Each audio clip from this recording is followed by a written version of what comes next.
The story is about one Ajia Kolen Metro Yesufu and the family. They brought this complaint to Initiative Against Human Rights Abuse and Torture, an NGO whom I'm their legal advisor. So they brought the complaint against Mrs. Bilkisu Ishaku Aliyu, whom they also known as Rebecca Omoka Mu Godwin Isaac. The summary of the entire matter is that Mrs. Bilkisu and the co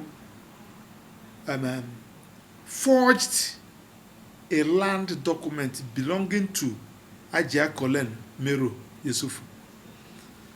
So, and used that particular forged document to start disposing the land. So when the complainant Ajia discovered it, he wrote a petition to the EFCC, Economic and Financial Crimes Commission. And that particular investigation was thoroughly done by EFCC. So the question there is that now that EFCC has concluded their investigation, according to them, their report is ready, what to stop them from taking this suspect to court? As if that one is not enough, the woman still continued that act of fraudulent land racketeer in FCT, forging documents, which subsequent petition has also forwarded to EFCC, which EFCC has also concluded investigation. But up to now, nothing happened. Rather, we have pictures where the woman is posing pictures with Inspector General of Police and some other political exposed person, telling people who cares to hear that she is above the law and nobody can do him anything. And by his conduct, he is proving it. Not only that, anytime he's committing this fraud and you invite police, his own police that he's moving with will not allow the police that came to do their work to get him arrested, to get her arrested. Yes, the evidences are there. I will give you the pictures and everything. So it is a worrisome situation. We wrote to EFCC chairman. We wrote this letter to EFCC chairman, asking EFCC chairman what happened. In our letter, we raised issues. We introduced the case in the letter. We gave the background. We explained the illegal trespass and forgery. We also raised the issue of findings of findings from FCT administration secretariat.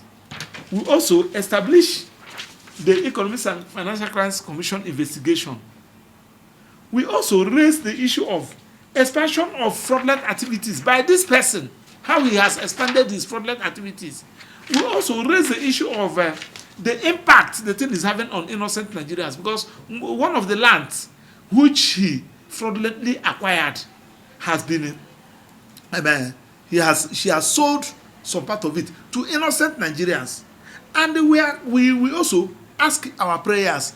What our prayers, which we raise in the petition, there are 4 prayers. The most important among them is for the EFCC to arraign this woman in court. Let her face the wrath of the law. We also wrote a letter to the Inspector General of Police, explaining how this woman is using his name and the office of the Inspector General of Police to commit fraud.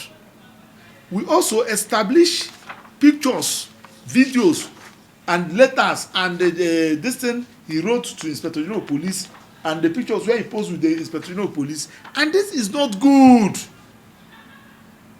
to the renewed hope agenda of this administration, because EFCC chairman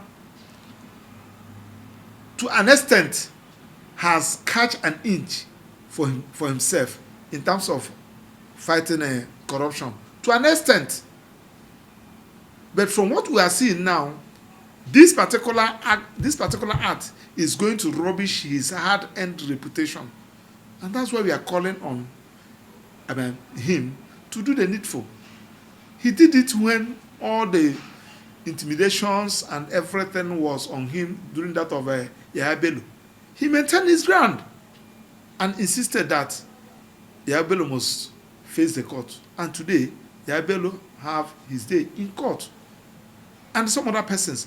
Why should the one of Bikis be different?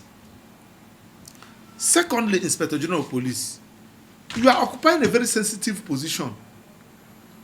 If we are not saying that you should not keep friends, we are not saying that you should not associate with anybody, but when somebody is abusing that your relationship with him or her, you distance yourself. And you also look into how do these persons, we have seen it, everybody is shouting.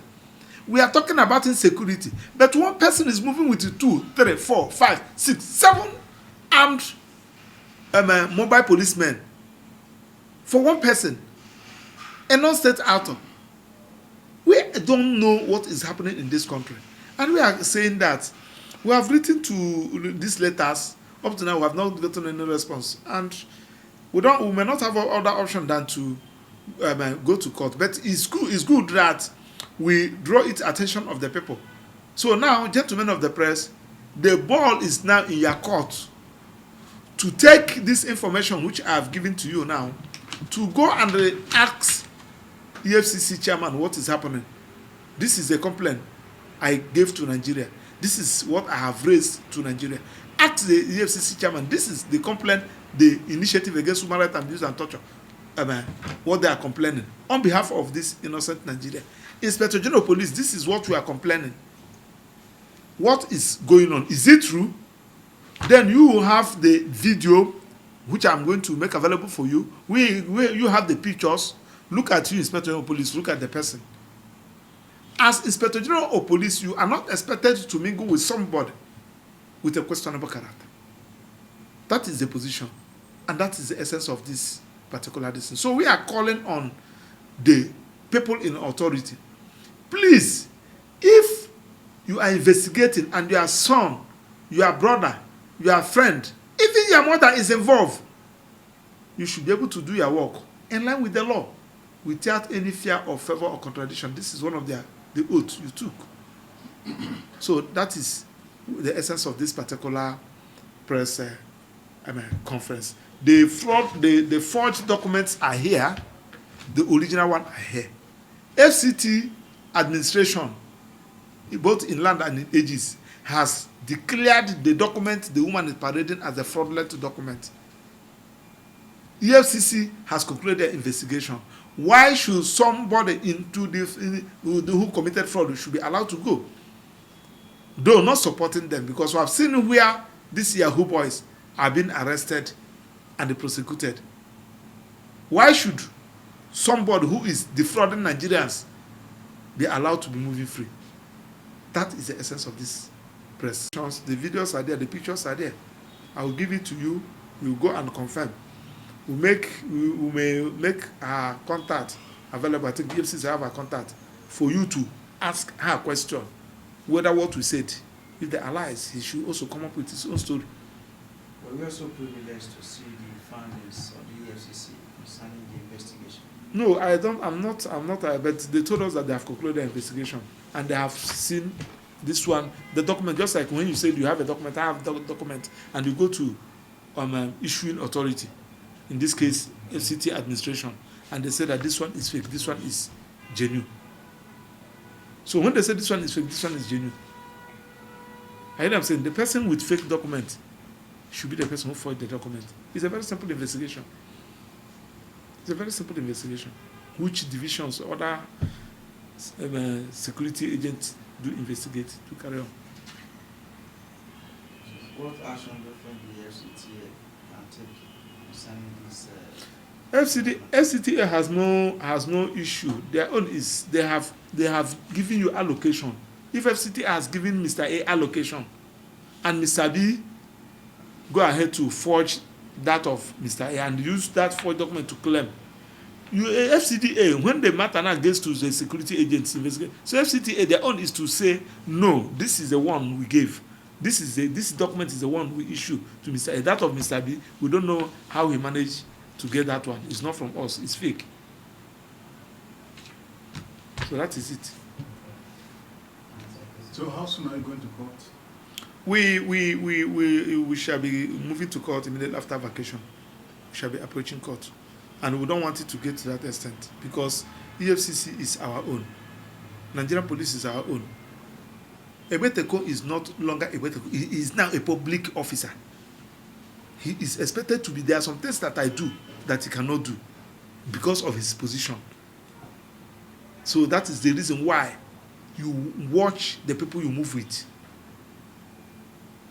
And we are asking him to come and distance himself from this particular issue. That's what we are complaining.